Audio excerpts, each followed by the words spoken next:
there's a fantastic pay-it-forward mentality within the startup community and all the entrepreneurs. You help people, like, I know this guy, oh, I know this guy. So that was something new for me that I totally fell in love with.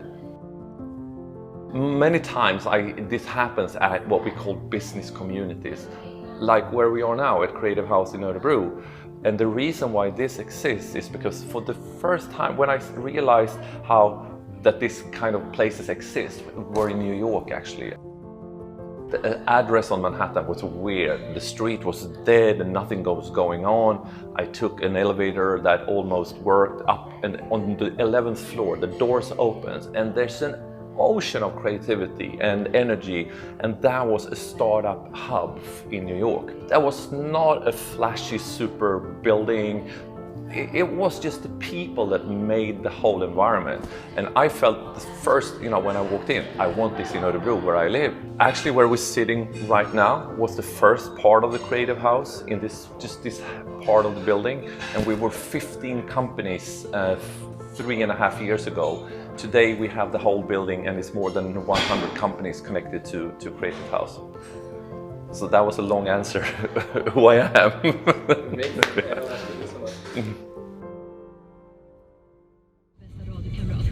So where are we going now? Creative House, and to do an interview with Ida Torell from Ung Företagsamhet together with Niclas from Creative House. I would say that we from Creative House, we're in that area where companies started already. I mean, we of course support also really early ideas, but we want to help companies that started. If you go earlier, we have Nyföretagarcentrum and Startcentrum. They are there to support and take care of those who have decided to start a company, but you need to learn about everything that comes with starting a company. And then even earlier, we have UF, Ung Företagsamhet, that starts on high school level. I'm head of an organization that works with entrepreneurship in the schools. So we start with the kids very young, at about 8-9 years old, and then we work our way up all through high school and after. You seem very passionate about your job. I love my job. It's a fantastic opportunity to, on one hand, look at all these young people with all the ideas, and on the other hand, seeing the challenges that our companies face today.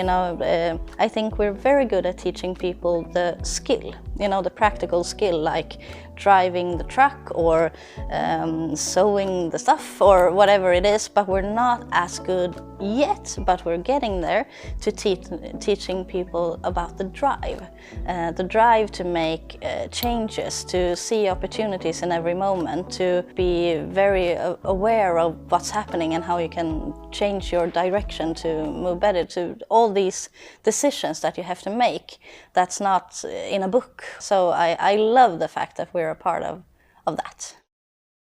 And was it hard to take the step?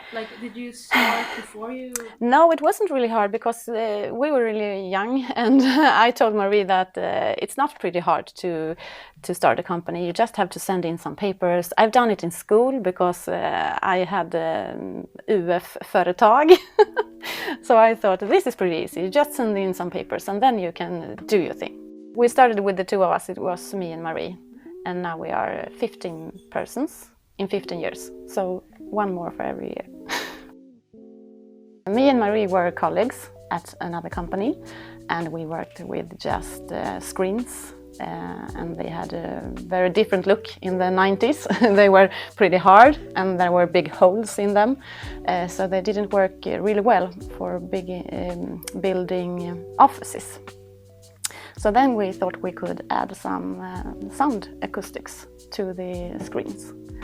And we did. Today we are working with big designers like Norm in Copenhagen and Konstanski C in Paris and Note Design Studio in Stockholm. We are very proud to be located in Örebro, and we think that we are going to stay here, and we are going to invite the world to come and see Örebro. We are based, I would say in the middle of Sweden, but people in Sundsvall would say that I'm crazy because Sundsvall is actually the middle of Sweden. But geographically, we are perfect. Infrastructure for travel, train, buses, if you want to use car. We also have an airport, so there's so many practical things that are so good here in Örebro.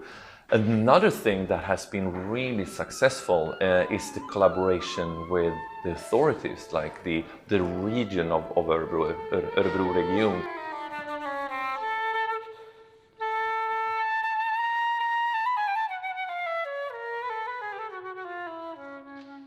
I am the representative of the public sector in the innovation system, and what we mainly do is that we finance the different actors in the systems, and we also see to that they collaborate. Those who work with startups, those who work with counseling, those who have a finance, and then we make them sit at the same table. Facilitator, yes. And that is hard to explain. What do you do as a facilitator? We make it possible.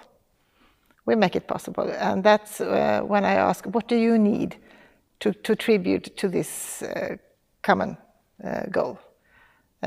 What do you need to fulfill your role as an incubator?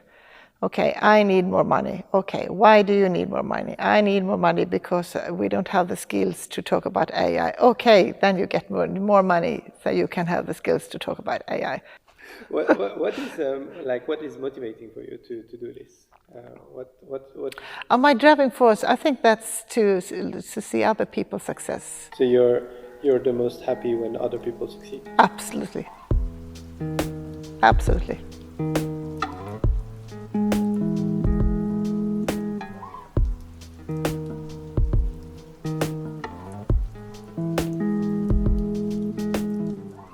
Some of the most important corporate companies here, they support what we do financially. They participate in events like yesterday. It was an event we had here a couple of years ago. We call it Creative Entrepreneurs, and it's a free open event for entrepreneurs in Örebro to come. And by coincidence, Epiroc had a management meeting that day. So during the lunch break, one of the startups was next to the CEO of this Epiroc company. And that meeting would never have happened if it wasn't for this house and this networking area. That was just coincidence, but it led to something. So they support in all different ways they can. Live It Hard is also a beautiful thing that goes on here in Örebro one time a year in September. It started out as a showcase festival for music. Unsigned artists from all over the world comes here to Örebro and play for a week. I always go to South by, and I saw their entrepreneurship part of the festival interactive, how it grew, and it now the most exciting part of South by. So then 3 years ago, we added also entrepreneurship to Live It Hard, and we call it Live It Hard Creative. We're at the Konserthuset in Örebro. We are at the Live It Hard Creative event where we meet startups, investors, and learn about the startup and innovation scene in Örebro. Okay, let's go in. Yeah. We're preparing the day here, and there's a lot of things going on, but we are super excited and looking forward for a super good day. You get to know a lot of people, and it's great times. Nytänkande och innovativt. Of course it's real small town, but it's getting better and better. Alla känner alla på ett bra sätt. Det är lätt att liksom snacka med folk och träffa folk, och det är väldigt jordnära och hjälpsamt. There's a certain hint of a Medici effect, you know, Da Vinci and during the Italian Renaissance. We exchange ideas and help each other. I think that kind of feeling is coming. I've met people today that are really interesting, so I think it was a great evening.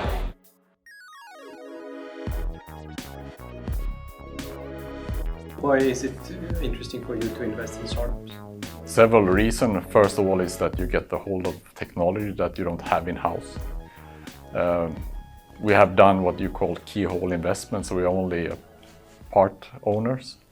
And that is to keep the speed and agility of the startup as well, because a big corporation have a lot of policies and rules, and keeping them free to be fast and agile is also one dimension why it's key for us to get involved with these companies. Typically, they also have competencies that maybe we don't have internally.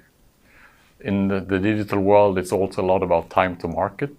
So of course, getting more channels, we can also become faster serving our customer with the technology they're looking for. I would say that we have a university that's been growing significantly in the past 10 or so years. We collaborate a lot with some departments of the universities, especially around robotics and AI. So of course, that is a pool of talent that is extremely important for us as a company. I would say in some areas they are really leading, at least in Sweden, but likely in part of Europe as well. Really? When it comes to AI and those areas. It's been growing a lot, and also it's been good for the environment here people get jobs and they start companies. You see that the university has an important role being sort of a training center for engineers and computer science people, which helps develop a lot of new inventions, I think. It's a diversified environment, I would think, where I see that the AI education and computer science education at the university helps a lot for new ideas. For you, what do you look for? I look for scalable businesses and that you can take from Sweden and grow it into many countries. Also, maybe if it has any good purpose for what they do. Like I've invested in a food tech company that helps preventing food waste. So we've taken it from 0 now to maybe 2-3 million in revenues, but then we want to bring it out in Europe next year. And we see that we need more money, and then we are using my network and my connections, and then you directly get into Stockholm where you have more people with more money. So, and I mean, it's natural, I think. This is a good place to be at if you have a startup. Isn't it better to be in Stockholm? No, absolutely not. No, because here you will be seen, and you will have the people around you that have the time to help you. And you will have interested people, and you will have the region who will help you. Absolutely. I think there is money in this region. Where is it? Like, do you know where it's coming from? It's coming from a lot of successful companies and a lot of investors with money. So it's absolutely a good region. And I don't think the investment mustn't always be money. It could be time as well. And we have a lot of great women leaders in this area that absolutely could be part of a lot of startups. I want to talk about the Örebro region, and we have an amazing company in Lindesberg called Bee Scanning. A bee farmer that realized that they had problems with some infections on the bees, and it was hard to predict that that's going to happen. But when they get this disease, the whole bee farm dies. So he just developed an app for that with AI technology behind it. So they just take photos, and the machine can tell the user you have problems with the bees, so they know what to do with it. In Lindesberg, in Örebro. I mean, crazy. In 2016, I started to take images from the brood. That is in the brood chamber. And when I studied those still images on the computer, I found things in the images that I couldn't see on the live bees because they move and the human eye can't perceive too much. So and then I thought maybe if I could have software that could help me analyze those images, because it took me about 10 to 15 minutes to look at each bee, and then I saw more and more.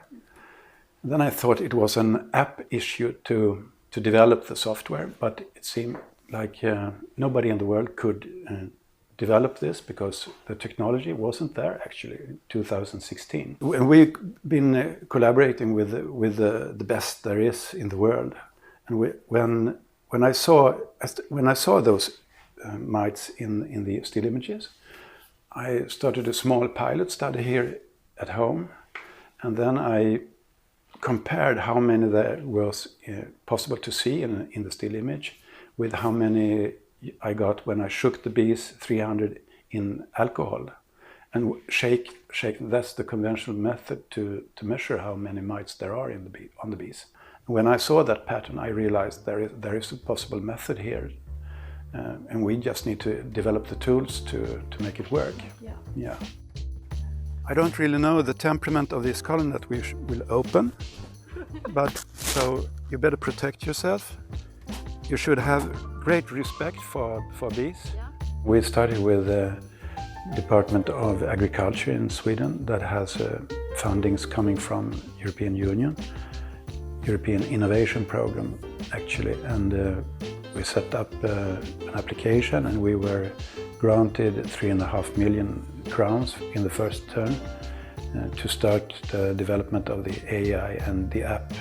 We have had a huge support, and when we won the award, the Innovation of the Year last year, and also the Digital Innovation of the Year last year, we were contacted by Incubera, and they have been of very great importance to us to be more business-like and to focus on the business side, and they have put all their efforts into our fast development so that we could go from the idea 2016 over to a product that can be tested and used by users and evolve into this product that it is today.